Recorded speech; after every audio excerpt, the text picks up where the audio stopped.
বিসমিল্লাহির রহমানির রহিম। আলহামদুলিল্লাহি রাব্বিল আলামিন ওয়া সাল্লাল্লাহু আলা নাবিয়িনা মুহাম্মদ ওয়া আলা আলিহি ওয়া সাহবিহি আজমাইন, আম্মা বা'দ। قال صلى الله عليه وسلم: صوم يوم عرفة احتسب على الله أن يكفر السنة الماضية والباقية، أو كما قال عليه الصلاة والسلام।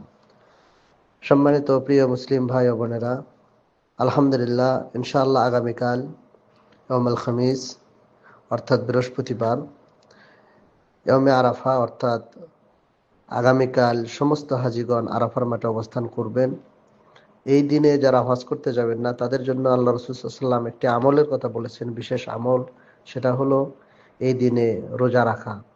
এর ফজিলত সম্পর্কে আল্লাহ রাসূল সাল্লাল্লাহু আলাইহি ওয়াসাল্লাম বলেছেন, আহতাসিবু আলাল্লাহি আন ইয়াকাফিরা সানাতাল মাদিয়া ওয়াল বাকিয়া, অর্থাৎ আরাফার দিনের রোজা 2 বছরের গুনাহ আল্লাহ তাআলা মাফ করে দেন। এবং এই বিষয়ে আল্লাহ রাসূল সাল্লাল্লাহু আলাইহি ওয়াসাল্লাম এই আরাফার দিনে যে দোয়াটা পাঠ করেছেন এবং সমস্ত নবীগণ যে দোয়াটি পাঠ করেছেন, সেই দোয়াটি হলো, লা ইলাহা ইল্লাল্লাহু ওয়াহদাহু লা শারীকা লাহু লাহুল মুলকু ওয়া লাহুল হামদু ওয়া হুয়া আলা কুল্লি শাইইন কাদির।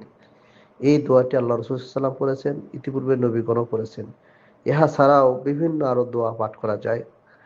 রব্বানা আতিনা ফিদ দুনিয়া হাসানা ওয়া ফিল আখিরাতি হাসানা ওয়া কিনা আযাবান নার। এসব যত প্রকার দোয়া আছে সেগুলো পাঠ করা যায়।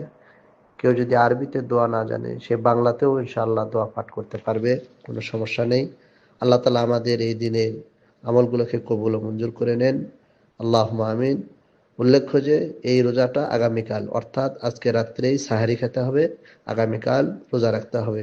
এটা যেমন সৌদি আরবে, পাশাপাশি বাংলাদেশও সারা পৃথিবীতে এই দিনেই রোজা রাখতে হবে, কারণ আরাফা একটা জায়গায় শুধু, সেটা হলো সৌদি আরবে। অতএব সৌদি আরবের টাইমে যখন হাজিগণ আরাফার মাঠে অবস্থান করবেন, ওই সময়ই সমস্ত পৃথিবীর মানুষকে রোজা রাখতে হবে। আল্লাহু আলাম। সাল্লাল্লাহু আলা নবিয়িনা মুহাম্মদ।